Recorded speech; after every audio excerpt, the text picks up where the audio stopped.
கார்த்தி, சொல்லுங்க. உன்னை நினைச்சு நான் ரொம்ப சந்தோஷப்படுறேன் கார்த்தி. நான் உங்களை சந்தோஷப்படுற மாதிரி எதுவுமே செய்யலையே. எஞ்சி வா, நான் சொல்றேன். சொல்லுங்க வரேன். நீ வா, நான் சொல்றேன். வரேன் இருங்க. என்ன ஒரே வா கார்த்தி, பிஸியா இருக்கே, என்ன வா இது? கார்த்தி, வா கார்த்தி, வா கார்த்தி. சொல்லுங்க, வந்தே தீர, வா வா வந்துட்டேன், வா வா சொல்லுங்க. வா வா. என்ன பண்ணி வச்சிருக்க? இதுல பால் பொங்கி இருக்கு. யார் பொங்க விட்டது?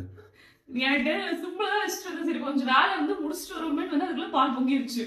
கார்த்தி, நான் ஏதோ புஷ்ஷுன்னு சவுண்ட் வந்துச்சு. என்னோட வீட்டுக்குள்ள பாம்பு வந்துச்சான்னு குடுன்னு வந்து பாக்குற, பால் பொங்கிருச்சு கார்த்தி. பால் பொங்கிருச்சுன்னு தெரியல, டக்குன்னு ஆஃப் பண்ண வேண்டியதானே. அதுவே பொங்கி ஆஃப் ஆயிருச்சு.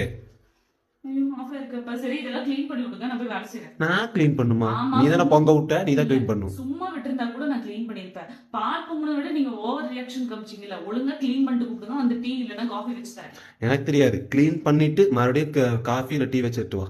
வெயிட் பண்ணுங்க, நாளைக்கு காஃபி வரும் போங்க. எனக்கு இப்ப வேணும். அப்ப இதெல்லாம் சுத்தம் பண்ணிட்டு கூப்பிடுங்க, எனக்கு வேலை இருக்கு. பொங்க விட்டது நீ தானே. பரவாயில்ல, நீங்க சுத்தம் பண்ணல, ஒன்னும் குறைஞ்ச